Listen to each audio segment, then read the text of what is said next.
Hello everyone, मेरा नाम प्रतिभा वर्मा है। मैंने सिविल सर्विसेज एग्ज़ामिनेशन 2019 में ऑल इंडिया रैंक 3 अचीव की है। मैं ओरिजिनली सुल्तानपुर उत्तर प्रदेश से बिलोंग करती हूँ। उसके बाद मैंने 2014 में आईआईटी दिल्ली से ग्रेजुएशन कंप्लीट किया था। मैंने इंजीनियरिंग फ़िज़िक्स से बीटेक किया था।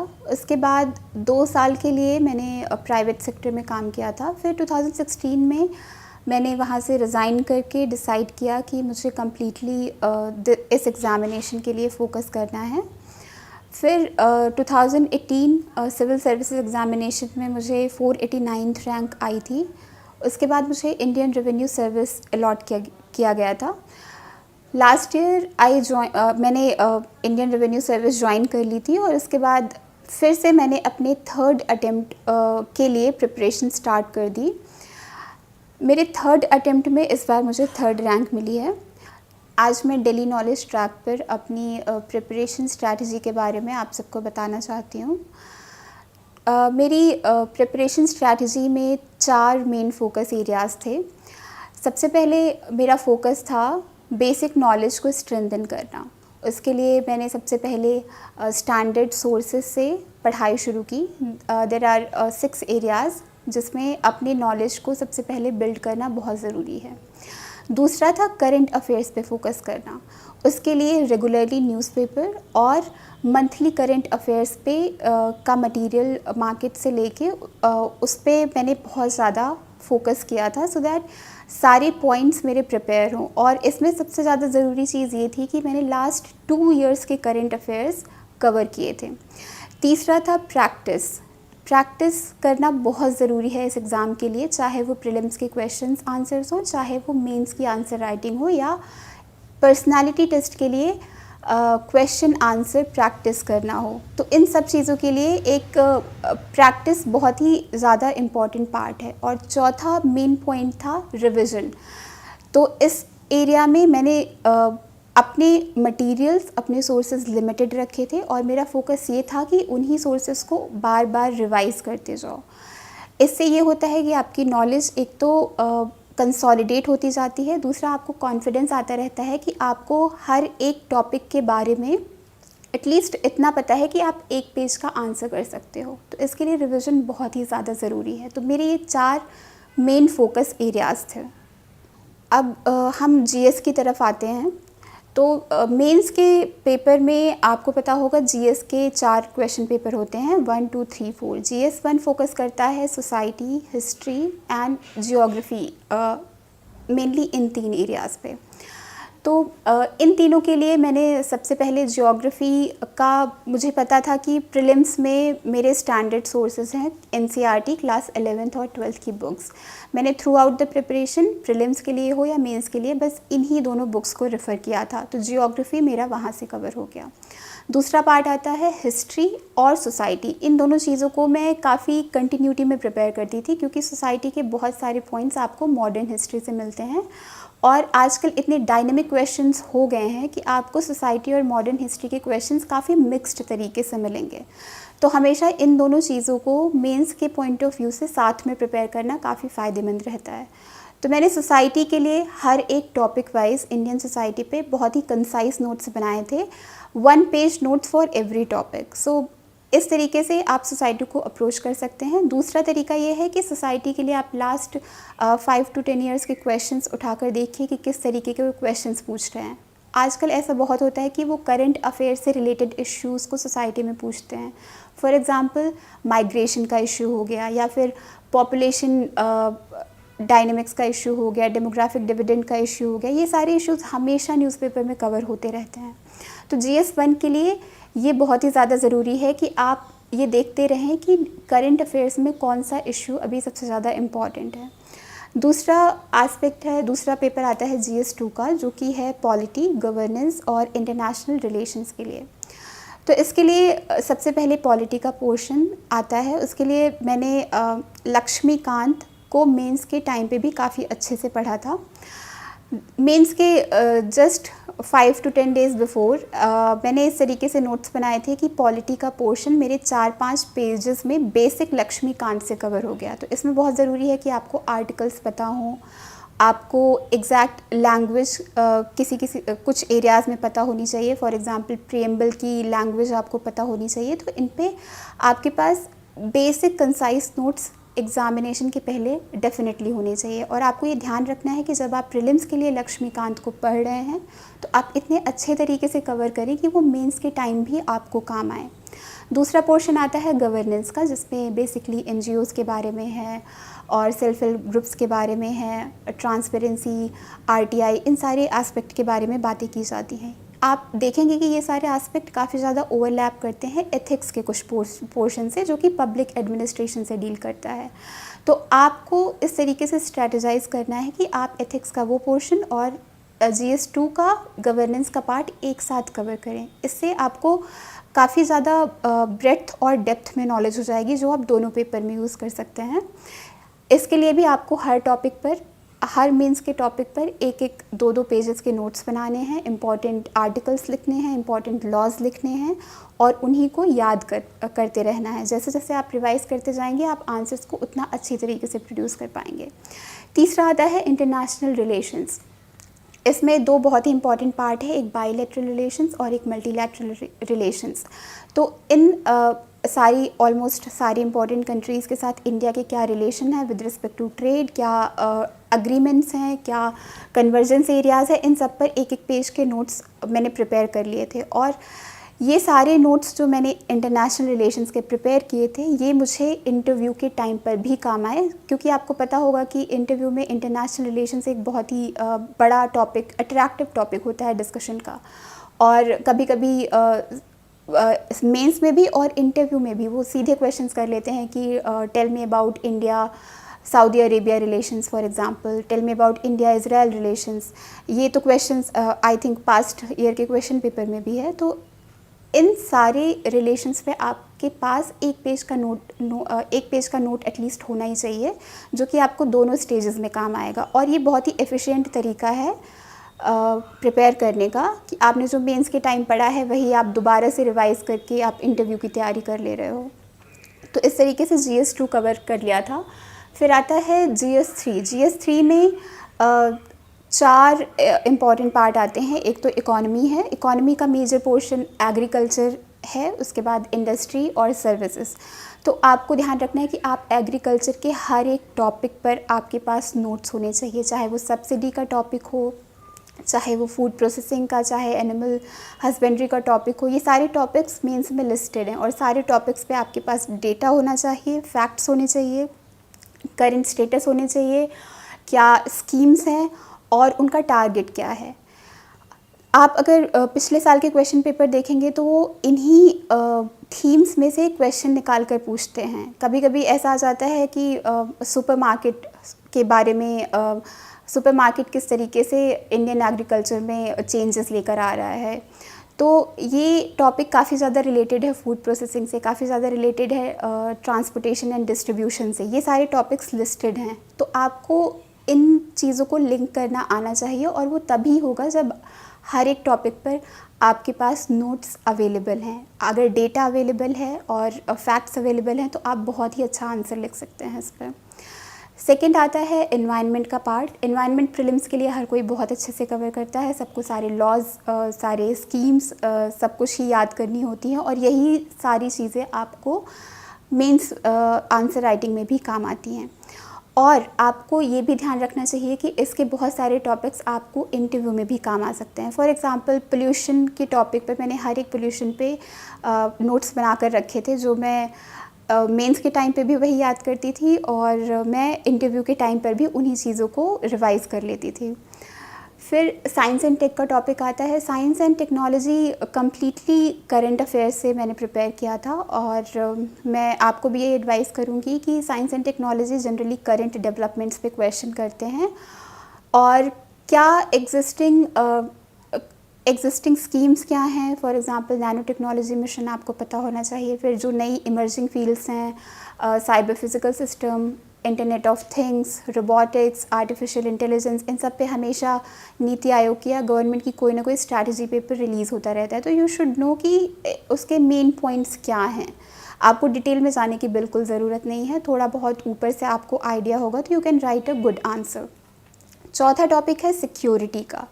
तो सिक्योरिटी में काफ़ी ज़्यादा स्टैटिक पोर्शन है और सिक्योरिटी एक ऐसा टॉपिक है जो कि जनरली लोग प्रीलिम्स में कवर नहीं करते हैं।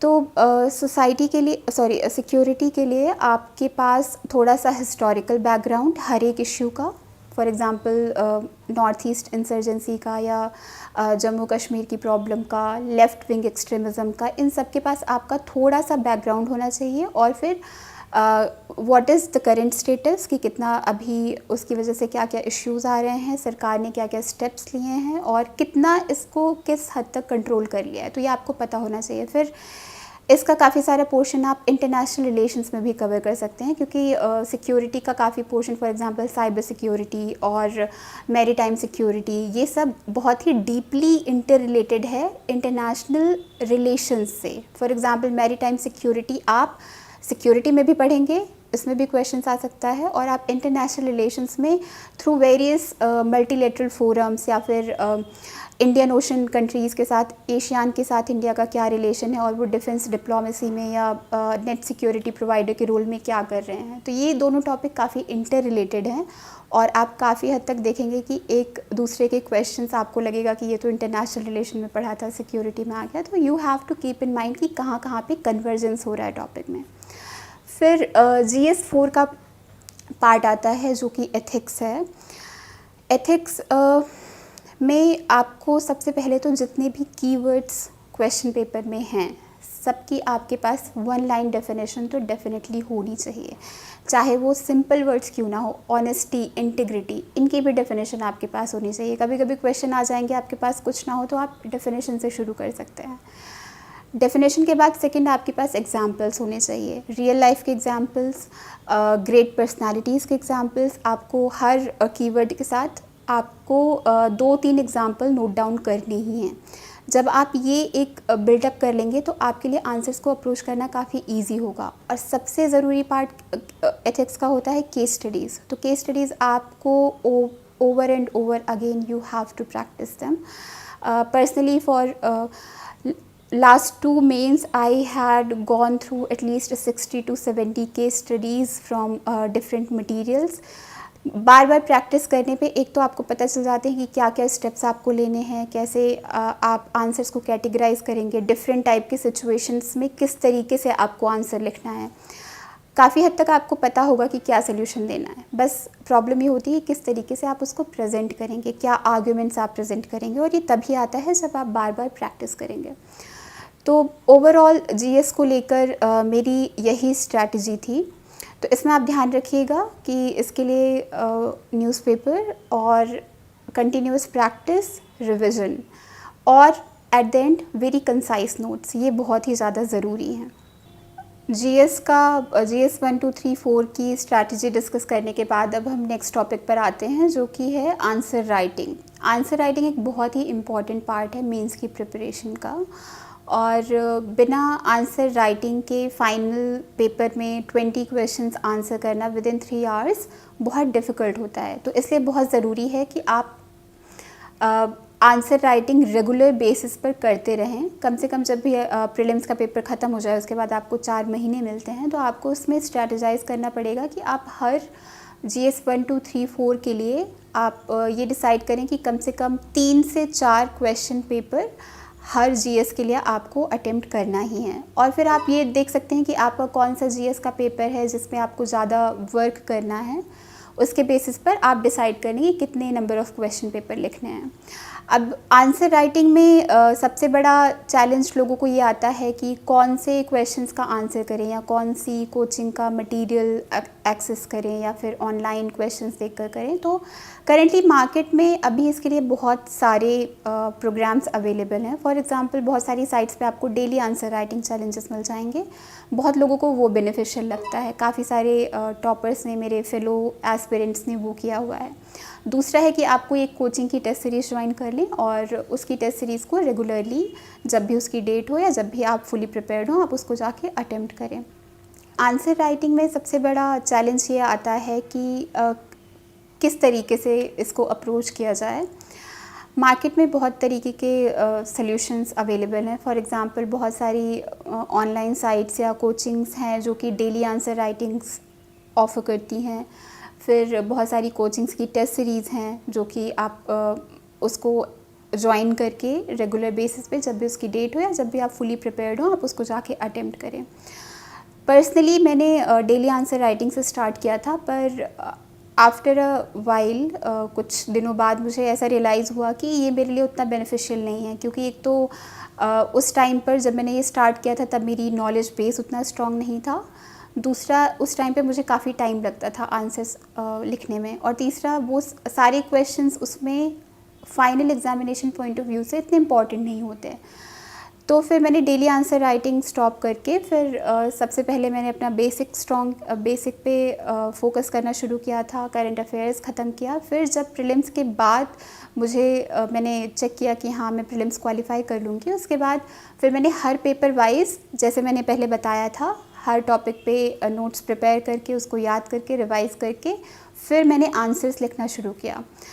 तो पर्सनली मैंने विजन आईएएस की टेस्ट सीरीज़ ज्वाइन की थी 2018 के एग्ज़ाम के लिए, और उसमें मैंने उस टाइम पे मैंने करीब 10 से 12 टेस्ट ही अटेम्प्ट किए थे उस टाइम पर, क्योंकि मुझे ज़्यादा टाइम नहीं मिला था जीएस पे फोकस करने का।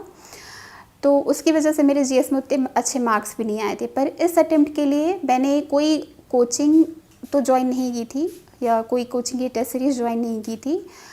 मैं बेसिकली लास्ट ईयर के क्वेश्चंस अटेम्प्ट करती थी, उसको लिखने का ट्राई करती थी किस तरीके से कर पाऊँगी। और दूसरा, मार्केट में फ्रीली अवेलेबल क्वेश्चंस होते हैं, आप उसको लेकर आप खुद से प्रैक्टिस कर सकते हैं। तो मेरी यही स्ट्रैटेजी थी कि लास्ट ईयर के क्वेश्चंस पेपर में अटेम्प्ट करूँगी और मैं उन्हीं के आंसर्स लिखूँगी। तो इस साल मैंने कोई कोचिंग तो ज्वाइन नहीं की थी टेस्ट सीरीज़ के लिए, बट मैंने ये प्रोग्राम बना लिया था कि डेली एटलीस्ट 1 घंटा मैं क्वेश्चंस के आंसर्स लिखती थी। और जब भी कभी ऐसा होता था कि मैं क्वेश्चन के आंसर नहीं लिख पा रही हूँ, तो मैं क्वेश्चंस लेकर बैठती थी और उस पर मैं ब्रेनस्टॉर्मिंग करती थी कि क्या क्या कीवर्ड्स इसमें इम्पॉर्टेंट हैं और मुझे इस क्वेश्चन के लिए कितने पार्ट्स में आंसर को डिवाइड करना है, हर पार्ट में मुझे कितने पॉइंट लिखने हैं और वो पॉइंट क्या हो सकते हैं। तो मैं बस क्वेश्चंस को मेंटली ही कभी कभी प्रैक्टिस कर लेती थी। तो डेली बेसिस पे क्वेश्चंस करते रहना ये बहुत ही बेनिफिशियल होता है। आप ये क्वेश्चंस कहीं से भी एक्सेस कर सकते हैं, चाहे पास्ट ईयर के क्वेश्चंस हो, चाहे किसी कोचिंग के क्वेश्चन हो। तो आपको ये ध्यान रखना है कि जब भी आप क्वेश्चन देख रहे हैं आप उसमें इंट्रोडक्शन सोच लीजिए। अगर आपको कोई डेटा पॉइंट पता है, कोई फैक्ट पता है, कोई डेफिनेशन पता है, तो आप सोच लीजिए कि मुझे ये लिखना है। फिर क्वेश्चन के सबसे पहले तो सारे कीवर्ड्स अंडरलाइन करिए कि वो किन किन चीज़ों पे फोर्स कर रहा है। कभी कभी ऐसा होता है आप क्वेश्चंस पढ़ेंगे और आपको लगेगा कि मुझे इसमें कुछ आंसर नहीं आता, तो उस टाइम पे आप कीवर्ड्स अंडरलाइन करिए और उन कीवर्ड्स को आप एड्रेस करते जाएंगे तो आपका एक क्वेश्चन बहुत ही वेल राउंडेड आंसर डेवलप हो जाता है। तो इसके लिए बहुत ज़रूरी है कीवर्ड्स पे ध्यान दीजिए और मेंटली ब्रेनस्टॉर्मिंग कंटिन्यूअसली आपकी होती रहनी चाहिए, चाहे वो जीएस का पेपर हो चाहे ऑप्शनल का पेपर हो, दोनों में ही ये बहुत ज़रूरी है। फिर आता है एथिक्स का पार्ट आंसर राइटिंग के लिए। तो एथिक्स में तो सबसे पहले आपको यही करना है कि डेफिनेशन, एग्जांपल्स आपको पता होने चाहिए, चाहे वो क्वेश्चन में पूछे ना पूछे, एग्जांपल लिखना है। You should write good examples, क्योंकि कभी कभी बस डेफिनेशन से चीज़ें क्लियर नहीं हो पाती, तो आप एक अच्छे एग्जाम्पल देकर और उसको एक्सप्लेन कर सकते हैं कि कैसे ऑनेस्टी किसी के एक्शंस में रिफ्लेक्ट हो रही है, कैसे इंटीग्रिटी किसी के एक्शन में रिफ्लेक्ट हो रही है। तो ये चीज़ें काफ़ी इंपॉर्टेंट होती हैं। और दूसरा, केस स्टडी का प्रिपरेशन, आंसर राइटिंग का प्रिपरेशन करते रहिए। सेम चीज़ वहाँ भी जाती है, पहले स्टार्ट करिए कि आप बैठ के 3-4 पेजेस के आंसर लिखें। जैसे जैसे आपको कॉन्फिडेंस आता जाए कि आप अच्छा आंसर लिख सकते हैं, आप थोड़ा सा टाइम सेव करने के लिए शिफ्ट कर सकते हैं ब्रेनस्टॉर्मिंग पे, कि आप केस स्टडीज़ लेकर बैठ जाइए और सोचिए कि आपको इस पर क्या क्या लिखना है। तीसरा पार्ट आपको एथिक्स के आंसर राइटिंग में ये करना चाहिए कि आप जो भी आंसर्स लिख रहे हैं वो अपने फ्रेंड्स के साथ डिस्कस करें, देखिए कि उनके क्या इनपुट्स आते हैं। एथिक्स पे स्पेशली ये बहुत इंपॉर्टेंट होता है, क्योंकि बहुत सारी ऐसी वैल्यूज़ होती हैं जो आप मिस कर सकते हैं, जो हो सकता है कि आपने नहीं सोचा और वो बहुत ही ज़रूरी है आंसर के लिए। कोई ऐसा एस्पेक्ट हो जो आपने मिस कर दिया, तो अगर आप फ्रेंड्स से डिस्कस करते रहते हैं तो इसके बहुत फ़ायदे होते हैं, आपको एक्स्ट्रा इनपुट्स मिलते हैं। दूसरा, सारे वो आंसर्स कंसोलिडेट होते जाते हैं। पर्सनली मुझे इससे बहुत बेनिफिट मिला था कि मेरे फ्रेंड्स हमेशा डिस्कस करते रहते थे, मैं भी डिस्कस करती रहती थी और एंड में मैं यही आंसर्स लिख कर आती थी। लास्ट पॉइंट इसमें यह है कि एथिक्स के लिए आप बहुत ज़्यादा मटेरियल्स को मत रेफ़र करिए। इन द एंड एथिक्स में मैंने इस तरीके से प्रिपरेशन की थी कि मेरे पास 4 पेज के नोट्स थे जिस पर डेफिनेशंस थे और एग्जाम्पल्स थे। तो जस्ट बिफोर एग्ज़ाम जो 2 घंटे होते हैं, मैंने बस वही डेफिनेशन और एग्जाम्पल देखे थे एथिक्स के पेपर के पहले। और अभी मार्क्स तो नहीं आए हैं तो मुझे नहीं पता कि ये कितना बेनिफिशियल रहा था, बट पर्सनली मुझे उस पेपर में जाने के पहले बहुत ही कामिंग और कॉन्फिडेंट फीलिंग आ रही थी कि मुझे अच्छे से आता है एथिक्स के बारे में और मैं काफ़ी अच्छे से अटेम्प्ट कर लूँगी, जो कि ऑब्वियसली कॉन्फिडेंस बहुत ही ज़्यादा ज़रूरी होता है। तो ये आपको करना चाहिए, ये काफ़ी बेनिफिशियल होगा आपके लिए। नेक्स्ट इम्पॉर्टेंट पॉइंट आता है कि आप कौन सी बुक्स या ऑनलाइन रिसोर्सेज रेफ़र कर सकते हैं इस एग्ज़ाम के लिए। तो सबसे पहले तो स्टैंडर्ड बुक्स की बातें करते हैं जो कि ज़रूरी है आपकी प्रीलिम्स की प्रिपरेशन के लिए और आपका बेसिक नॉलेज डेवलप करने के लिए। तो प्रीलिम्स के लिए सबसे पहले पॉलिटी के लिए आपको लक्ष्मीकांत रेफ़र करनी है। आपको लक्ष्मीकांत की हर एक पेज थ्रू एंड थ्रू करना है, एटलीस्ट 3 से 4 बार रिवाइज़ करना है प्रीलिम्स के पहले।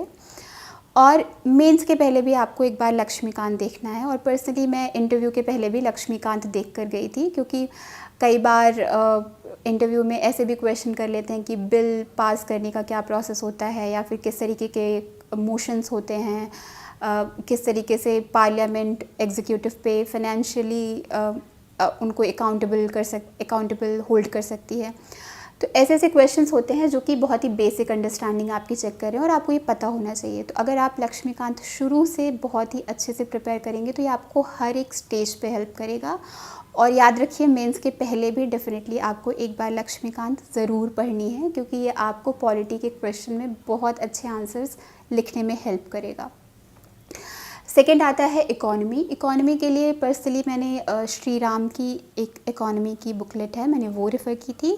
और दूसरा करेंट अफेयर्स का मटेरियल, क्योंकि इकोनॉमी में मोस्टली बहुत सारी स्कीम्स आती हैं, बहुत सारे आपको न्यू डेवलपमेंट्स पता होनी चाहिए कि डेटा क्या है। For example GDP GDP growth का क्या ट्रेंड है, या फिर इन्फ्लेशन का क्या ट्रेंड है, फूड ग्रेन्स का क्या ट्रेंड है, इज़ इट इंक्रीजिंग डिक्रीजिंग। तो ये सब बेसिक नॉलेज है। इसके लिए आपको सबसे पहले तो आपको बेसिक कॉन्सेप्ट्स पता होने चाहिए, इन्फ्लेशन, डिसइन्फ्लेशन, रिसेशन, ये सब चीज़ें तो आपको पता ही होनी चाहिए। इसके लिए आप कोई भी बेसिक सोर्स रेफ़र कर सकते हैं। मैंने श्री राम का किया था। दूसरा करेंट अफेयर्स आता है और तीसरा इकोनॉमिक सर्वे आपको डेफिनेटली देखना है। और अगर आप ये कर सकते हैं तो डेफिनेटली लास्ट 2 इयर्स का इकोनॉमी का करंट अफेयर्स ज़रूर देखिए, क्योंकि अगर आपको ट्रेंड देखना है तो कम से कम आपको पिछले 2-3 सालों का पता होना चाहिए कि क्या रहा है ट्रेंड, किन चीज़ों में इंपोर्ट एक्सपोर्ट बढ़ा है, घटा है। ये सब चीज़ें आपको बेसिक याद नहीं करनी, रटनी नहीं है, आपको एक बेसिक आइडिया होना चाहिए कि इज़ इट कंसिस्टेंटली इंक्रीजिंग और डिक्रीजिंग, क्या चल रहा है, ट्रेंड क्या चल रहा है। तो उसके लिए आपको 2-3 साल का करंट अफेयर्स देखना पड़ेगा। तीसरी चीज़ आती है जियोग्राफ़ी। जियोग्राफ़ी के लिए मैंने पहले ही बताया कि मैं बस NCERT 11th 12th through out the preparation मैंने बस ये 2 किताबें पढ़ी थी। इसके अलावा आपको प्रीलिम्स के लिए मैप की प्रैक्टिस करनी पड़ेगी। मैप आपको मेजर ओशंस पता होने चाहिए, इंडिया की मेजर जियोग्राफिकल फीचर्स पता होने चाहिए, रिवर्स पता होनी चाहिए, उनकी ट्रिब्यूटरीज पता होनी चाहिए। तो ये बेसिक जो मैप का नॉलेज आपको होना चाहिए। और दूसरा बहुत ही केसेस में फॉर एग्ज़ाम्पल इंडियन ओशन के बारे में, या फिर उधर इंडियन ओशन में क्या क्या कंट्रीज़ हैं इनके बारे में पूछते हैं। और आजकल काफ़ी कॉमन सेंस के बेसिस पे क्वेश्चन कर लेते हैं कि एक स्टेट से दूसरे स्टेट में जाने में कितने स्टेट क्रॉस होंगे। तो ये सब चीज़ें आपको थोड़ा प्रीलिम्स के पहले इन सब चीज़ों पे प्रैक्टिस कर लेनी चाहिए मैप की।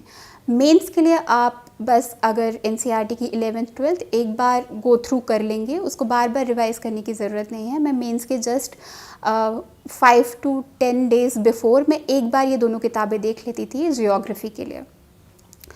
चौथा आता है मॉडर्न हिस्ट्री। उसके लिए आप एनसीईआरटी रेफ़र कर सकते हैं। पर्सनली मैंने स्पेक्ट्रम मॉडर्न हिस्ट्री रेफ़र की थी प्रीलिम्स के लिए भी और मेंस के लिए भी। प्रीलिम्स के लिए तो कम्प्लीटली आपको हर एक पेज पढ़ना है स्पेक्ट्रम का। मेंस के लिए आप ये कर सकते हैं कि स्पेक्ट्रम के हर चैप्टर के एंड में एक समरी होती है, आप उस समरी को गो थ्रू कर लें तो आपको मेजर पॉइंट्स पता चल जाएंगे कि फॉर एग्ज़ाम्पल 1921 में या फिर जो भी मूवमेंट्स हुए थे, गांधी जी का नॉन वायलेंट मूवमेंट थे, उसमें नॉन कोऑपरेशन मूवमेंट था, दांडी मार्च था, इन सब चीज़ों की इम्पोर्टेंस क्या थी, इम्पॉर्टेंट डेट्स क्या थे। तो बेसिकली आपको अगर थोड़ा सा भी आइडिया रहेगा कि किस ईयर में क्या हुआ था, जो कि आपको समरी पढ़ के लग जाएगा, आप बहुत अच्छा आंसर लिख सकते हैं मेंस में। उसके बाद आता है कल्चर। कल्चर के लिए मैंने पर्सनली नितिन सिंघानिया की बुक रेफ़र की थी। उसके मैंने हर एक चैप्टर्स पढ़े थे और उसमें काफ़ी अच्छे से इंडिया के आर्ट फॉर्म्स को कवर किया गया है, पेंटिंग्स को, स्कल्पचर को, जो कि बहुत ही ज़्यादा ज़रूरी क्वेश्चंस हैं। फिर आपको इन सब के अलावा पता होना चाहिए कि इम्पॉर्टेंट प्लेसेस क्या हैं। और कल्चर में एक 12th की फ़ाइन आर्ट्स की बुक है, उसका मुझे अभी नाम नहीं याद आ रहा है, I am sorry for that. 12th की एक कल्चर की बुक है, वो बहुत ही अच्छी बुक है, वो मुझे काफ़ी अच्छी लगी थी क्योंकि उससे जो इंडिया के फॉर एग्ज़ाम्पल टेम्पल्स हैं या फिर स्तूपास हैं, विहारास हैं, किन प्लेसेस पे हैं, और बहुत सारे स्कल्पचर्स जो इंडिया में मिलते हैं, फॉर एग्ज़ाम्पल नटराजा का, इन सब की काफ़ी अच्छी सी हिस्ट्री, डिटेल्ड हिस्ट्री दे रखी है, जो कि पढ़ने में भी बहुत इंटरेस्टिंग लगती थी मुझे। और उसमें बहुत सारे प्लेसेस के नाम आते थे जो मैं याद कर लेती थी और वो फाइनली एग्ज़ाम में लास्ट ईयर प्रीलिम्स में मेरे लिए काफ़ी हेल्पफुल रही थी। कल्चर के बाद एनवायरनमेंट आता है। एनवायरनमेंट में मैंने शंकर की एनवायरनमेंट की बुक रेफ़र की थी। उससे आपका पूरा बेसिक एक तो प्रिपेयर हो जाएगा। उसमें आपको ecosystem, different kind of ecosystem, environment, basic pollutants क्या हैं, इतने सारे जो प्रोटोकॉल्स हैं, क्योटो प्रोटोकॉल और ओजोन डिप्लीटिंग सब्सटेंसेस के लिए जो इतने सारे प्रोटोकॉल्स हैं, फॉर एग्जांपल मॉन्ट्रियल की गाली एग्रीमेंट, ये सब बेसिक्स आपको उसमें मिल जाएंगे कि इनके पीछे इनका ऑब्जेक्टिव क्या था, कब किस ईयर में किया था, क्या क्या इसके एम थे, वो सब आपको बेसिक आइडिया होना चाहिए। सेकेंडली इसका करंट अफेयर्स, आपको रेगुलरली इन्वायरमेंट का आपको अपडेट करते रहना है, क्योंकि इन्वायरमेंट एक ऐसा चीज़ है जिस पे कंटिन्यूसली डिस्कशन होता रहता है। एवरी ईयर कॉन्फ्रेंस होते रहते हैं और there are tens of conferences for biodiversity, migratory species, बहुत सारी चीज़ों पे बहुत कुछ होता रहता है। तो इसका करंट अफेयर्स बिल्कुल आपको हमेशा हर पॉइंट पे अपडेटेड रखना है। लास्ट आता है science and technology. Science and technology completely मैंने करंट अफेयर से प्रिपेयर किया था, क्योंकि एक तो मुझे थोड़ा बेनिफिट मेरे बैकग्राउंड की वजह से भी था कि मैं फ़िज़िक्स, मैंने बीटेक किया था इंजीनियरिंग फ़िज़िक्स में, मेरा ऑप्शनल भी फ़िज़िक्स था, तो एक तरीके से वो वाला पोर्शन मुझे आता था। दूसरा ये था कि आपको जो करंट अफेयर्स मटेरियल्स है, जो भी डेवलपमेंट्स हैं, वो आपको पता होने चाहिए। और साइंस एंड टेक्नोलॉजी में भी बहुत ज़रूरी है कि आपको लास्ट 2-3 ईयर्स की चीज़ें पता होनी चाहिए, क्योंकि साइंस हमें it is a continuous process. Science एक साल में नहीं इवॉल्व होता, तो अगर आपको लास्ट 2-3 साल के डेवलपमेंट्स नहीं पता है तो शायद आप क्वेश्चन को अच्छे से आंसर नहीं कर पाएंगे, आप गलत अटेम्प्ट कर लेंगे प्रीलिम्स में। तो ये मेन एरियाज़ हो गए। उसके बाद ऑनलाइन रिसोर्सेज की बात आती है, तो ऑनलाइन रिसोर्सेज में ज़्यादातर तो मैं ऑफ़लाइन मटेरियल ही रेफ़र करती थी, बट आप करंट अफेयर्स ऑनलाइन रेफ़र कर सकते हैं। बहुत सारे डेली करंट अफेयर्स की प्रोग्राम्स चल रहे हैं, उसमें आप छोटे पॉइंट्स जैसे साइंस एंड टेक्नोलॉजी के छोटे छोटे डेवलपमेंट्स आप नोट कर सकते हैं। बट पर्सनली मैंने ऐसा कुछ नहीं किया था। मैं monthly current affairs vision IAS की बुकलेट आती थी, मैं उसी से प्रिपेयर करती थी, क्योंकि उससे काफ़ी कंसोलिडेटेड वर्जन मिलता था और मुझे पता रहता था कि इतना स्पेसिफिक चीज़ें मुझे पढ़नी है, इसको बार बार रिवाइज़ करनी है, ये मुझे काफ़ी हेल्प करेगी। तो बुक्स और ऑनलाइन रिसोर्सेज में मेरे पर्सनली यही सोर्सेज थे। इसके अलावा आपका सबसे इम्पॉर्टेंट रिसोर्स होना चाहिए न्यूज़पेपर। न्यूज़पेपर आपको डेली पढ़ना है। ये मैंने किया था। पिछले 3 सालों से ऐसा कभी नहीं गया कि मैंने न्यूज़पेपर ना पढ़ा हो। और इंटरव्यू के लिए इनफैक्ट आपको 1 महीना पहले आपको कम से कम 2 या 3 न्यूज़पेपर आप रेफ़र कर सकते हैं। इससे आपकी डेप्थ में नॉलेज बढ़ जाती है। और न्यूज़पेपर में कभी-कभी अब ऐसे भी सेक्शंस आते हैं जो कि डिस्कस कर रहे होते हैं कि अलग अलग स्टेट्स में किस तरीके के इमर्जिंग आर्ट फॉर्म्स हैं, या फिर किस तरीके से अलग अलग स्टेट्स जो है अपने आर्ट फॉर्म्स को रिवाइव करने की कोशिश कर रहे हैं। बहुत सारे जीआई टैग्स जो न्यूज़ में आता है, ये आपको न्यूज़पेपर में भी मिल जाता है। तो वो एक तो पर्सनली मुझे इंटरेस्टिंग लगता था, तो मैं हमेशा पढ़ती रहती थी। और वो मुझे प्रीलिम्स में मुझे अच्छे से पता है कि मेरे कम से कम 2 क्वेश्चंस मैंने बिकॉज ऑफ दैट सही कर लिए थे। तो अगर आपको ऐसी चीज़ें इंटरेस्टिंग लगती हैं तो वो भी पढ़ते रहिए, उसमें कोई नुकसान नहीं है। तो इस तरीके से अगर आप अपना मटेरियल सोर्सेज लिमिटेड रखेंगे और बार बार रिवाइज़ करेंगे एट एवरी स्टेज, तो वो आपको मुझे लगता है कि आपके एक तो नॉलेज बेस आपका कंसोलिडेट होता रहेगा, दूसरा आप अपने आप को बेटर तरीके से प्रेजेंट कर पाएंगे। जब आप सेम फ्रेजेस, सेम वर्ड्स बार बार रिवाइज करते रहते हैं तो वो आपके आंसर्स में, आपके इंटरव्यू में भी रिफ्लेक्ट होता है कि आपको इस चीज़ के बारे में पता है। और ये कॉन्फिडेंस और इस तरीके का प्रेजेंटेशन बहुत ज़रूरी है अच्छे मार्क्स लाने के लिए। तो बुक्स और रिसोर्सेज के बारे में मैं बस इतना कहना चाहूँगी। नेक्स्ट अब हम डिस्कस करते हैं कि आपको अपना टाइम टेबल कैसे मैनेज करना है, आपको अपना शेड्यूल कैसे बनाना है। तो मैंने खुद अपना डेली शेड्यूल मेरा रहता था कि मुझे 9 से 10 घंटे की पढ़ाई डेली करनी है। और हर स्टेज पे, फॉर एग्ज़ाम्पल जब प्रीलिम्स का एग्ज़ामिनेशन होता था तो मैं 2 महीना मेरा होता था कि बस प्रीलिम्स के लिए रखना है, क्योंकि मुझे खुद से बहुत सारे टेस्ट प्रैक्टिस करने होते थे। उसके बाद ही मुझे कॉन्फिडेंस आता था कि I am prepared for prelims. तो प्रीलिम्स के टाइम टेबल की बात करते हैं तो प्रीलिम्स में मैं हमेशा किसी एक कोचिंग का आप टेस्ट सीरीज़ उठा सकते हैं। जनरली अभी क्या होता है कि 35 से 40 टेस्ट होते हैं एक कोचिंग के टेस्ट सीरीज़ में। तो वो 35-36 टेस्ट सॉल्व करने के लिए मैं जब 2 महीने पहले स्टार्ट करती थी तो मेरा ये प्रोग्राम होता था कि मुझे हर दिन एक टेस्ट सॉल्व करना है।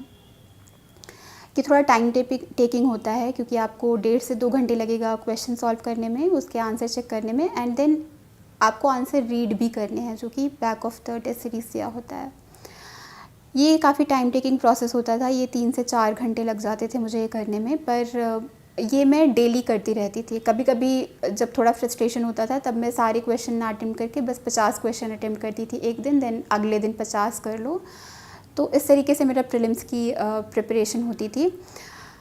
तो उस टाइम पे आपके 3 से 4 घंटे टेस्ट सॉल्व करने में जा सकते हैं अगर आप डेली क्वेश्चन प्रैक्टिस कर रहे हैं। अगर आप थोड़ा और पहले से कर रहे हैं, 3-4 महीने पहले से कर रहे हैं, तो आपके लिए थोड़ा और इजी हो जाएगा टेस्ट सॉल्व करना।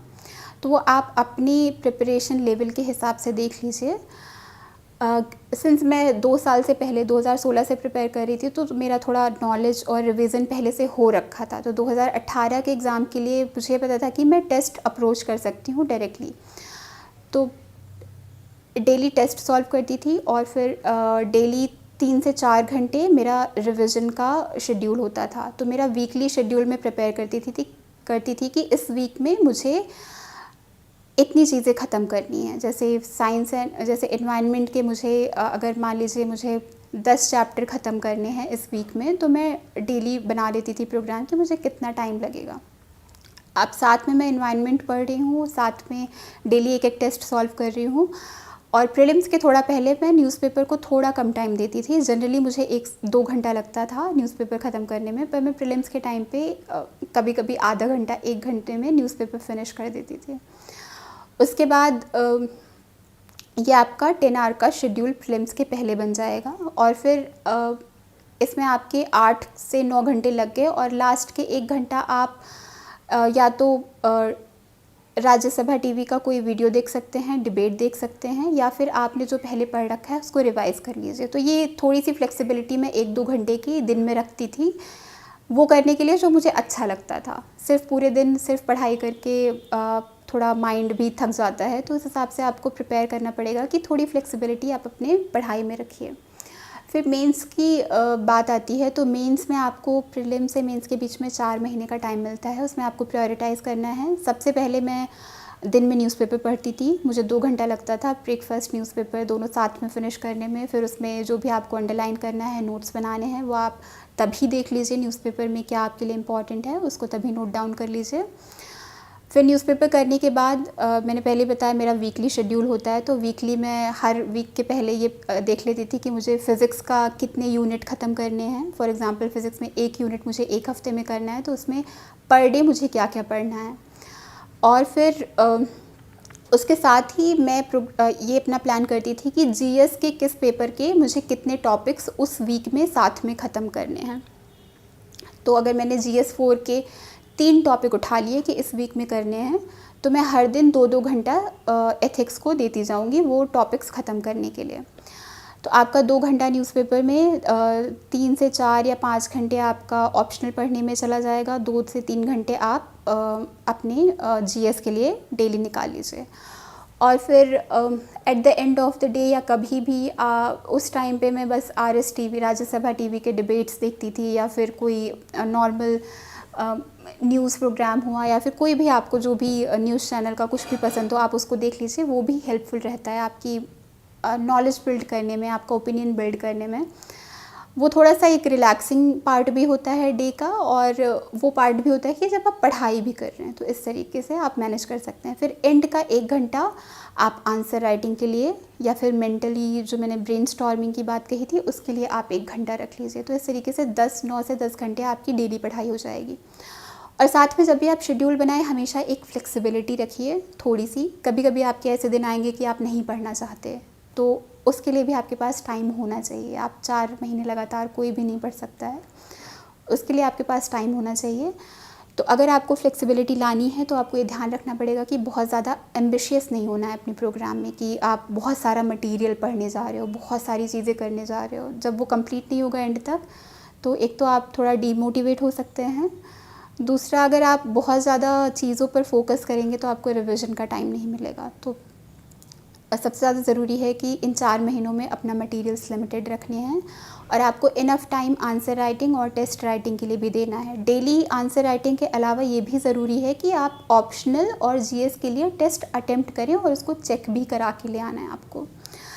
तो वीक में एक दिन, फॉर एग्ज़ाम्पल संडे या सैटरडे में एक दिन रखती थी जिस दिन मेरी कोई नई पढ़ाई नहीं होती थी, बस मैं टेस्ट लिख रही होती थी।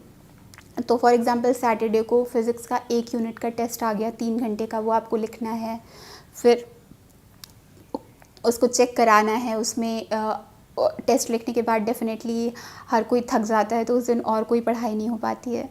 फिर आपको इसी बीच में आपको ऐसे डेज़ अलॉट करने पड़ेंगे जिस दिन आप एस्से की प्रैक्टिस कर रहे होंगे। फॉर एग्ज़ाम्पल मैं हर 2 हफ्ते में एक एस्से पेपर लिखती थी, तो मेरा एवरी 15th डे एक एस्से का पेपर लाकर उसमें 2 एस्से के क्वेश्चंस होते हैं। You have to attempt in 3 hours, वो आपको पता है।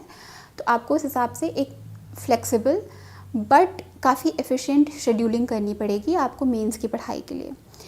इंटरव्यू के लिए मेरा टाइम टेबल ये रहता है कि जब भी आपका रिज़ल्ट आ जाएगा, आप इंटरव्यू की प्रोसेस में इन्वॉल्व हो जाओगे। तो इंटरव्यू में तो आपको पता है कि आपको अपना डाफ प्रिपेयर करना है बहुत अच्छे से, तो उसके टॉपिक्स आपको पढ़ने हैं। आपको 2 से 3 न्यूज़पेपर डेली करना है, तो न्यूज़पेपर में आपका काफ़ी सारा टाइम 3 से 4-5 घंटे लोगों के चले जाते हैं न्यूज़पेपर करने में, but it is totally worth it. आपको न्यूज़पेपर से हमेशा अपडेटेड रहना है। फिर आपके डैफ के टॉपिक्स आपको प्रिपेयर करने हैं, वो बहुत अच्छे से करना है। पर आपको ये भी ध्यान रखना है कि सिर्फ डैफ तक ना लिमिटेड रहें। कई बार ऐसे अनएक्सपेक्टेड इंटरव्यूज़ हो जाते हैं जिसमें आपके डैफ से बिल्कुल भी क्वेश्चन ना करके करंट अफेयर्स या जीएस के क्वेश्चन करेंगे। तो इसका सबसे अच्छा तरीका जो मैंने बताया कि आप जीएस के नोट्स जो आपने मेंस के टाइम पे प्रिपेयर किए थे, आप उसको एक बार गो थ्रू कर लें ऊपर से। सब कुछ रटने की ज़रूरत नहीं है इस बार, बस आपको ऊपर से आप देख लीजिए कि क्या क्या पॉइंट्स हैं, क्या क्या टॉपिक्स हैं जिसको आप ऐड कर सकते हैं।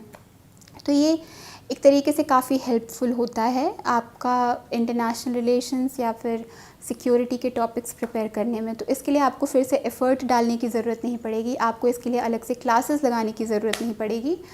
सिविल सर्विसेज एग्ज़ामिनेशन 2019 मेरा थर्ड अटेम्प्ट था। तो अब इस पे बातें करते हैं कि मैंने पहले के अटेम्प्ट्स में क्या मिस्टेक्स की थी और मैंने उससे क्या सीखा।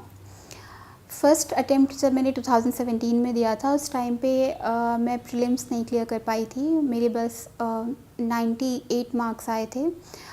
उस टाइम पे मुझे याद है कि मैंने रिवीजन पे ज़्यादा फोकस नहीं दिया था। करंट अफेयर्स मेरा उतने अच्छे से प्रिपेयर्ड नहीं था। तो सेकंड अटेम्प्ट के लिए मेरा बहुत ज़्यादा फोकस सबसे पहले प्रीलिम्स क्लियर करने पे था। तो उस टाइम पे मैंने प्रीलिम्स के लिए, जैसे मैंने बताया, बहुत टेस्ट सीरीज़ 30 से 40 टेस्ट लगाए थे मैंने हर चीज़ कम से कम 3 से 4 बार रिवाइज़ की थी। और 1 साल पहले से मैं करंट अफेयर्स पढ़ ही रही थी, तो मैंने उसको भी, और उस साल का करंट अफेयर, तो 2 साल का करंट अफेयर्स रिवाइज़ किया था। और मैंने ये फ़ोकस किया था प्रीलिम्स क्लियर करने के लिए कि मुझे ज़्यादा से ज़्यादा क्वेश्चंस अटेम्प्ट करने हैं। तो मैं 90 प्लस क्वेश्चंस अटेम्प्ट करके आई थी सेकेंड अटेम्प्ट में। इस मेरी स्ट्रैटेजी से मुझे काफ़ी बेनिफिट मिला था। फिर सेकेंड अटेम्प्ट में मैंने सबसे बड़ी गलती ये की थी कि मैंने एसए और जीएस 1 एंड 3 पर बहुत ही कम फोकस किया था। मैंने जीएस 2, जीएस 4 के लिए प्रैक्टिस भी की थी, काफ़ी क्वेश्चंस भी प्रिपेयर किए थे before going to the exam. उसके लिए काफ़ी डीप में पढ़ाई की थी, बट जीएस 1 एंड 3 के लिए उतने अच्छे से नहीं किया था। फॉर एग्ज़ाम्पल सोसाइटी मैंने बिल्कुल भी कवर नहीं किया था, और एग्रीकल्चर का पोर्शन मैंने उतने अच्छे से नहीं किया था। बस मैं करंट अफेयर्स का मटेरियल पढ़ के चली गई थी, उसके लिए मैंने कोई नोट्स नहीं बनाए थे। और एसए में के लिए मैंने बिल्कुल भी प्रैक्टिस नहीं की थी। वो मेरे लिए बहुत ही वीक पॉइंट था, जिसकी वजह से मुझे काफ़ी डेफिनेटली मैंने एसए में बिल्कुल भी अच्छा स्कोर नहीं किया था। मेरे बस 109 मार्क्स आए थे। और ये मिस्टेक मैंने एग्ज़ाम के टाइम पे रियलाइज़ कर ली थी, और जब मार्क्स आए तो तब भी ये पता चल गया कि ये तुम्हारे एरियाज़ ऑफ वीकनेसेस हैं। उस टाइम पे मैंने अच्छी चीज़ें ये की थी कि उस टाइम पे मैंने ऑप्शनल पे बहुत ज़्यादा फोकस किया था। मैंने पिछले साल के क्वेश्चंस सॉल्व किए थे, मैंने प्रॉपर्ली टेस्ट सीरीज़ अटेंड की थी ऑप्शनल के लिए, और सारे टॉपिक्स बहुत ही डेप्थ में जाकर पढ़े थे, उस पर खुद से नोट्स बनाए थे, जिसका बेनिफिट मुझे थर्ड अटेम्प्ट में भी मिला था। फिर सेकंड अटेम्प्ट का जब रिज़ल्ट आया, 489th रैंक आई थी और उसके मार्क्स आए, तो मुझे पता चल गया कि मेरे वीक पॉइंट्स एसए और जीएस के ही थे। तो फिर मैंने इस अटेम्प्ट के लिए ये प्रायोरिटाइज़ किया कि मुझे इन पे काफ़ी प्रैक्टिस करनी है और इन पे नोट्स बनाने हैं। मैंने एग्जैक्टली वही किया। मेरे पास एथिक्स और जीएस 2 का काफ़ी सारा मुझे पहले से पता था कि क्या करना है। इस बार जीएस 3 के लिए मैंने सारे टॉपिक्स पे नोट्स बनाए थे, और जीएस 1 में सोसाइटी पे मैंने काफ़ी फोकस किया था। और एसए के लिए मैं वही कि हर 2 वीक्स में जाकर एक टेस्ट लिखना होता था मुझे, 2 टॉपिक्स पर एसए लिख कर आती थी। तो इससे मुझे ये हो गया था कि मेरा टाइम मैनेजमेंट बहुत इम्प्रूव हो गया था। मैं 3 घंटे के अंदर 2 एसेज प्रॉपरली 1000 वर्ड्स के लिख पाती थी। और इस टाइम पे मैंने थोड़े ये भी देखे कि किस तरीके के टॉपिक्स मेरे स्ट्रॉन्ग पॉइंट्स हैं और किस तरीके के टॉपिक्स मेरे स्ट्रॉन्ग पॉइंट्स नहीं हैं। तो जब आप ये रियलाइज़ कर लेते हैं, तो फाइनल एस्से में भी आप उस तरीके से अप्रोच कर सकते हैं। फिर थर्ड अटेम्प्ट के लिए ऑप्शनल की मेरी सेम स्ट्रैटेजी थी जो मेरी पहली थी।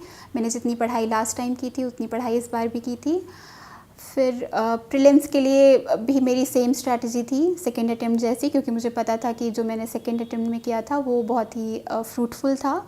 सेम चीज़ें मैंने फिर से की, बार बार बुक्स रिवाइज़ की थी, जो स्टैंडर्ड बुक्स थी, करंट अफेयर्स पढ़ा था, और 30 से 40 टेस्ट प्रैक्टिस किए थे। और थर्ड अटेम्प्ट में भी मैं 93-94 क्वेश्चंस अटेम्प्ट करके आई थी।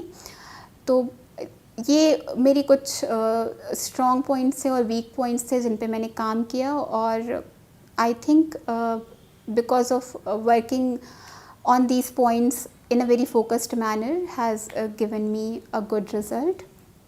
अब कुछ डूज़ एंड डोंट्स की बातें करते हैं कि इस एग्ज़ाम के लिए आपको किन किन चीज़ों पे फोकस करना है। तो जैसा कि मैं ऑलरेडी बता रही हूँ कि आपको कंसिस्टेंट होना है, आपको रेगुलरली प्रैक्टिस करनी है क्वेश्चंस की, आपको काफ़ी हार्ड वर्किंग होना पड़ेगा, आपको अपने मटेरियल्स जो है वो कंसाइज नोट्स उसके बनाने पड़ेंगे, ताकि जस्ट बिफोर एग्ज़ाम्स आप उनको रिवाइज़ कर सकें। आप एग्ज़ाम के पहले बहुत कुछ रिवाइज़ नहीं कर सकते, ये आपको ध्यान रखना है। आपको टेस्ट लिखने हैं, आपको चेक कराने हैं। इसके लिए बहुत ही फोकस और एफ़र्ट की ज़रूरत पड़ती है। और नेक्स्ट आप अपने फ्रेंड्स के साथ, अपने स्टडी ग्रुप अगर आपका कोई है तो उनके साथ क्वेश्चंस डिस्कस करते रहिए, इससे आपका नॉलेज कंसोलिडेट होता रहेगा। डोंट्स में आते हैं तो सबसे पहले तो do not waste your time on social media. इससे सोशल मीडिया का और इस एग्ज़ाम का बहुत ही पता नहीं, personally I don't know what relation there is, अगर आपको उससे कोई बेनिफिट मिलता है। पर्सनली मुझे लगता था कि उससे कोई बेनिफिट नहीं है, तो मैं बिल्कुल भी एक्टिव नहीं थी सोशल मीडिया पे। दूसरा, don't be too ambitious with respect to number of materials that you can cover.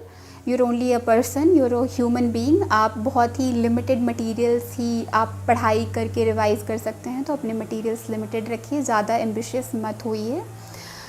और तीसरी सबसे ज़्यादा ज़रूरी चीज़ है कि आप कम्प्लीटली कोचिंग इंस्टीट्यूशंस पर मत डिपेंडेंट रहिएगा। जो उन्होंने क्लास में पढ़ाया वो बहुत ही एक लिमिटेड पार्ट होता है इस एग्ज़ामिनेशन का।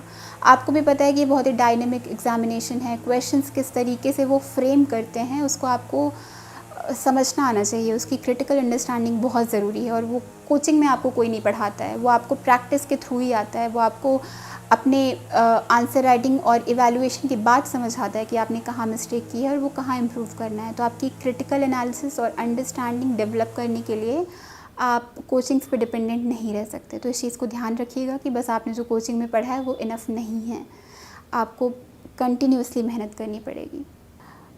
मेरे इंटरव्यू यानी कि पर्सनालिटी टेस्ट में 5 मेंबर्स थे पैनल में। उन्होंने मुझसे बहुत सारे रेंज ऑफ टॉपिक पे क्वेश्चंस किए थे। सबसे इंटरेस्टिंग क्वेश्चंस जो थे वो एक तो चाइना और पाकिस्तान का इशू, जो कि अभी करेंटली न्यूज़ में भी है, उस पर क्वेश्चन किया गया था कि चाइना का मोटिव क्या है, पाकिस्तान चाइना के साथ क्यों कोलैबोरेट कर रहा है, और चाइना किस किस तरीके से पाकिस्तान को एक तो यूज़ कर रहा है, और क्यों इंडिया पाकिस्तान से पीओके वापस नहीं ले सकता, या फिर अभी क्यों नहीं ले रहा है, व्हाट आर द प्रॉब्लम्स, हम वॉर क्यों नहीं डिक्लेयर कर सकते उनके अगेंस्ट। तो इस तरीके के काफ़ी क्वेश्चंस थे चाइना पाकिस्तान पे। एक तो ये न्यूज़ में भी था और इस पर मैंने काफ़ी प्रिपरेशन भी की थी, तो ये क्वेश्चन को अप्रोच करना ईजी था मेरे लिए, और इस पर काफ़ी डिस्कशन हुआ था। It was not just question answer, तो डिस्कशन काफ़ी बैलेंस्ड डिस्कशन हुआ था। दूसरा बहुत ही इंटरेस्टिंग क्वेश्चन था, दिल्ली पोल्यूशन के बारे में क्वेश्चन किया गया था, और कैसे इसको रिड्यूस कर सकते हैं, क्या स्टेप्स ले सकती है सरकार, और वेमेन एम्पावरमेंट के लिए क्या करना चाहिए, इसके लिए गवर्नमेंट क्या स्टेप्स ले रही है, और पर्सनली लोगों को कैसे सेंसिटाइज करना है इस इश्यू की टूवर्ड्स। थर्ड मुझे सबसे इंटरेस्टिंग पार्ट लगा था इंटरव्यू डिस्कशन का था, वो फ़िज़िक्स के क्वेश्चन थे। एक मेंबर ने कम्प्लीटली मुझसे फ़िज़िक्स के क्वेश्चन किए थे। देवर अबाउट 14-15 क्वेश्चंस ऑन फ़िज़िक्स, उसमें से भी मोस्टली क्वांटम फ़िज़िक्स पे क्वेश्चन थे, और current affairs for example gravitational waves पे। तो ये सब मेरे काफ़ी फेवरेट टॉपिक्स रहे हैं, इस पे मैं प्रिपेयर करके भी गई थी। तो इवन फॉर इंटरव्यू मैंने फ़िज़िक्स की पढ़ाई कर ली थी एक बार कि मुझे बेसिक डेफिनेशंस, बेसिक कॉन्सेप्ट्स तो याद ही होने चाहिए, और मैं इस बात को लेकर काफ़ी खुश हूँ कि वो जो मैंने पढ़ाई की थी वो काम आई, और मेरा फ़िज़िक्स का डिस्कशन इतना अच्छा था, मैंने सारे क्वेश्चन आंसर कर लिए थे कि मैं काफ़ी कॉन्फिडेंट फ़ील कर रही थी। तो मेरा इंटरव्यू का एक्सपीरियंस काफ़ी स्मूथ और काफ़ी अच्छा रहा था, मैं कहूँगी। फिर बात आती है कि मॉक इंटरव्यूज़ का क्या रोल होता है आपकी पर्सनालिटी टेस्ट की प्रिपरेशन के लिए। तो मुझे लगता है मॉक इंटरव्यू काफ़ी ज़रूरी होते हैं, क्योंकि देखिए आपका नॉलेज का टेस्ट प्रीलिम्स में हो गया, आपकी अंडरस्टैंडिंग क्रिटिकल एनालिसिस का टेस्ट मीन्स में ले रहे हैं। पर्सनालिटी टेस्ट में आपका यही जो 2 एरियाज़ हैं, आपकी नॉलेज और क्रिटिकल एनालिसिस, आप इसको प्रेजेंट कैसे करते हैं, इसका टेस्ट है। तो प्रेजेंटेशन स्किल्स आपकी बहुत ज़्यादा इम्पॉर्टेंट है इसमें वो चेक करते हैं आपकी ऑथेंटिसिटी, आप कितना पैशनेट हैं किन इश्यूज़ को लेके। आप डैफ में काफ़ी कुछ अपने लिखेंगे कि आप इंटरेस्टेड हैं किसी कॉज में इंटरेस्टेड हैं, किसी एक्टिविटी में इंटरेस्टेड हैं, तो आपका पैशन, आपकी ऑथेंटिसिटी एक तरीके से आपकी प्रेजेंटेशन स्किल्स में झलकती है। तो उस पर काम करने के लिए ज़रूरी है कि आप कंटिन्यूसली प्रैक्टिस करें। तो इसका तरीका है, एक तो आप मिरर के सामने जाकर क्वेश्चंस का आंसर करें, पर इसमें आपको फीडबैक नहीं मिलता है। दूसरा तरीका है कि आप अपने फ्रेंड्स के साथ प्रैक्टिस करें, ये काफ़ी बेनिफिशियल होता है। ये भी एक तरीके से आप मॉक का पार्ट समझ सकते हैं, क्योंकि आपका फ्रेंड आपसे क्वेश्चन कर रहा है, आप आंसर कर रहे हैं, वो आपको फीडबैक देगा। ये काफ़ी अच्छी एक्सरसाइज होती है। इसको डेली अगर आप आधे से 1 घंटा करेंगे तो बहुत हेल्प मिलती है। फिर तीसरा पार्ट आता है मॉक इंटरव्यू का, जिसमें कोचिंग इंस्टीट्यूशंस जनरली एक पैनल अरेंज करती हैं, जहाँ पर 3 से 4 मेंबर या 5 मेंबर होते हैं जो कि अपनी फील्ड में काफ़ी नॉलेजेबल होते हैं, करंट अफेयर्स की उन्हें काफ़ी नॉलेज होती है, वो आपसे क्वेश्चंस करते हैं। तो ये भी काफ़ी इम्पॉर्टेंट एक्सपीरियंस होता है, बिकॉज़ वहाँ पर आपको सबसे पहले एक्सपीरियंस होता है कि आप 4-5 एक्सपीरियंस्ड नॉलेजेबल पीपल से कैसे आप डिस्कशन कर सकते हैं, कैसे उनके क्वेश्चन को सेटिस्फैक्टरीली आंसर कर सकते हैं। तो पर्सनली दोनों साल CSE 2018 और 2019 के लिए मैंने मॉक इंटरव्यूज़ लिए थे और मुझे काफ़ी ज़्यादा बेनिफिट मिला था, काफ़ी अच्छे फीडबैक मिले थे। एक तरीके से पॉजिटिव एनवायरनमेंट क्रिएट करने की कोशिश की थी उन्होंने, जो कि फ़ाइनल इंटरव्यू प्रोसेस में भी ऐसा ही होता है। मुझे पर्सनली फ़ील हुआ था कि काफ़ी फ्रूटफुल डिस्कशन हो रहा है टॉपिक्स के बारे में। It is a friendly conversation. यहाँ पे नोबडी इज़ अगेंस्ट यू, कोई आपको एडवर्सली जज नहीं कर रहा। दे आर जस्ट लुकिंग कि आपकी पर्सनालिटी कैसी है। वहाँ पे कोई आपको जजमेंट पास करने के लिए नहीं है। तो ये आपको एक्सपीरियंस होना चाहिए, तभी आपका डर, आपकी एंग्जाइटी, आपकी नर्वसनेस कम होती है। और पैनल्स के सामने अपेयर करने का बहुत ही बेनिफिट होता है। Before the final interview I was confident कि ठीक है, I have a decent personality and I have a decent presentation skills. Even if I don't know about a few things, it will not matter, because for most of the questions that are for critical analysis, I will be able to handle them satisfactorily. तो ये experience मुझे mock interviews के बाद ही आया था। इस preparation के process में आपको डेली 9 से 10 घंटे की पढ़ाई करनी है। तो इसमें काफ़ी ज़रूरी हो जाता है कि आप खुद को हर दिन किस तरीके से फ्रेश रखेंगे, किस तरीके से अपने आप को एनर्जेटिक रखेंगे। तो ऑब्वियसली आपके दिन का एक सफिशेंट पोर्शन इस चीज़ पर भी जाना चाहिए कि आपको खुद को रिजुवेनेट कैसे करना है।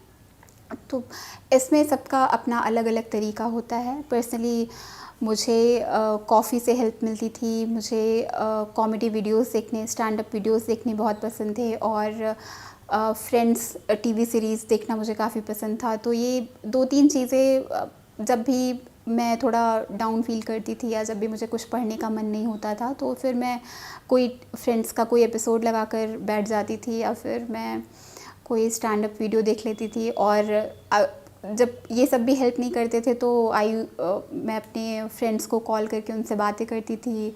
कभी कभी उनके साथ बाहर डिनर पे चले जाते थे।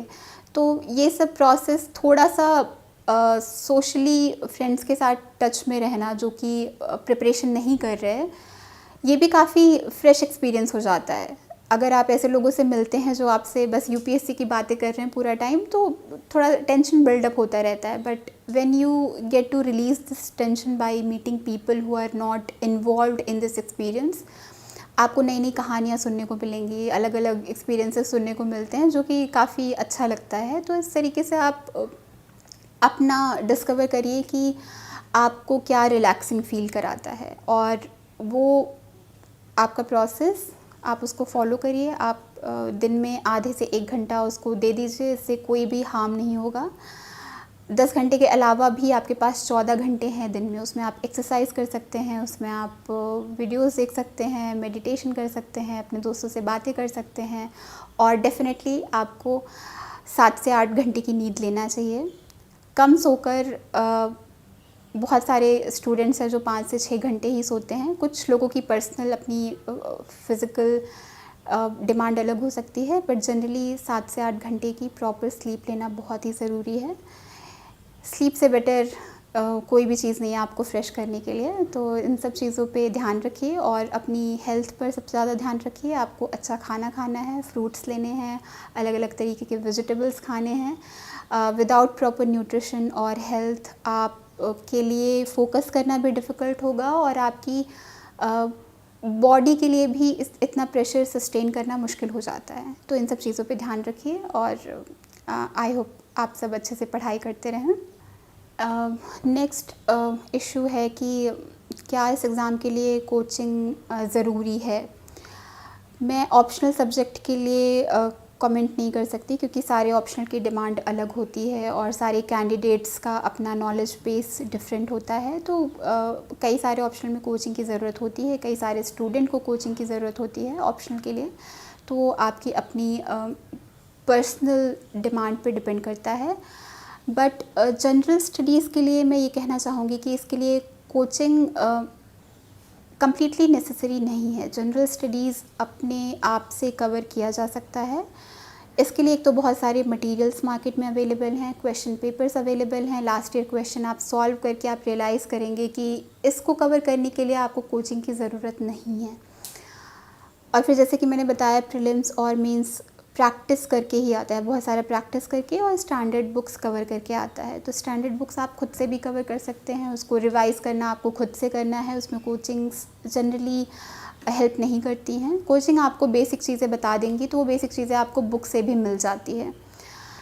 कोचिंग्स इस हिसाब से मैं कहूँगी एकदम नेसेसरी नहीं है। और बाकी उन स्टूडेंट्स के लिए जिनके लिए कोचिंग एक्सेस करना बहुत मुश्किल है, उनके लिए मैं कहना चाहूँगी कि बहुत सारे यूट्यूब वीडियोस अवेलेबल हैं, इकोनॉमी पे वीडियोस अवेलेबल हैं, जियोग्राफी पे अवेलेबल हैं। तो वो ऐसे फ्रीली अवेलेबल मटेरियल की हेल्प ले सकते हैं। उसके अलावा ऑनलाइन बहुत सारा रीडिंग मटेरियल अवेलेबल है। आपको करंट अफेयर्स की बुकलेट्स मिल जाएंगी, मंथली करंट अफेयर्स की, डेली करंट अफेयर्स की। उसके अलावा न्यूज़पेपर तो आपको पढ़ना ही है। तो ये स्टैंडर्ड सोर्सेज आपको फ्री में मिल जाएंगे। तो इसके लिए आप बस यही करिए कि आप अपने नोट्स प्रिपेयर करते रहें इन सब चीज़ों पर और रेगुलरली रिवीजन के साथ और प्रैक्टिस के साथ जनरल स्टडीज़ को कवर किया जा सकता है।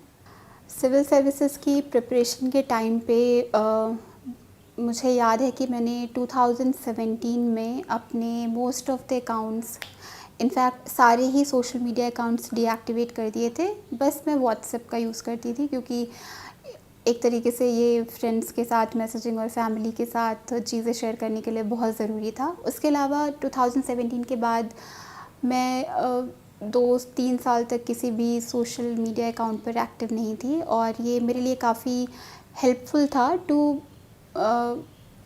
Create a mental balance that is required for consistent study. क्योंकि आपको इस टाइम पे डिस्ट्रैक्शन की कोई ज़रूरत नहीं है। ऑलरेडी आपके पास इतना सारा मटेरियल है पढ़ने को जिस पे आपका फोकस रिक्वायर्ड है। तो दिन का आधा 1 घंटा आप सोशल मीडिया पर क्यों वेस्ट करना चाहेंगे। उससे बेटर है कि आप किसी ऐसी चीज़ में, किसी ऐसी एक्टिविटी में इंगेज करें जो कि आपको एनर्जाइज़ करती हो, रिजुविनेट करती हो। तो इस तरीके से मुझे लगता है सोशल मीडिया की कोई ज़रूरत नहीं है इस एग्ज़ामिनेशन के लिए। आप पूरी तरीके से अपने आप को अपने स्टडी शेड्यूल की तरफ फोकस्ड रखें। बाकी मैं आगे आने वाले एस्पिरेंट्स को जो इस साल एग्ज़ाम देंगे, आगे आने वाले सालों में एग्ज़ाम देंगे, उनको मैं यही कहना चाहूँगी कि आप एक तो अपना टारगेट क्लियर रखें। आपको पता है कि अगर आपको ये एग्ज़ाम निकालना है, आपका टारगेट क्लियर है, तो फिर आप उस हिसाब से एक कंसिस्टेंट हार्ड वर्क कर पाएंगे। जब भी आपका गोल आपकी आंखों के सामने रहेगा कि आपको आईएएस बनना है, तो आपको पता रहेगा कि आपको इतने मार्क्स लेकर आने हैं, आपको इन चीज़ों पर इम्प्रूव करना है। तो आपको ये ध्यान में रखना बहुत ज़रूरी है। Keep your target in mind. Second है कीप थिंग्स सिंपल। मैंने पहले भी कहा है, do not be over ambitious. बहुत ज़्यादा चीज़ें आप नहीं पढ़ सकते। आप अपने मटेरियल्स लिमिटेड रखें, उन्हीं चीज़ों को रिवाइज़ करें, प्रैक्टिस करें। सिंप्लिसिटी बहुत ज़रूरी है इस एग्ज़ाम में।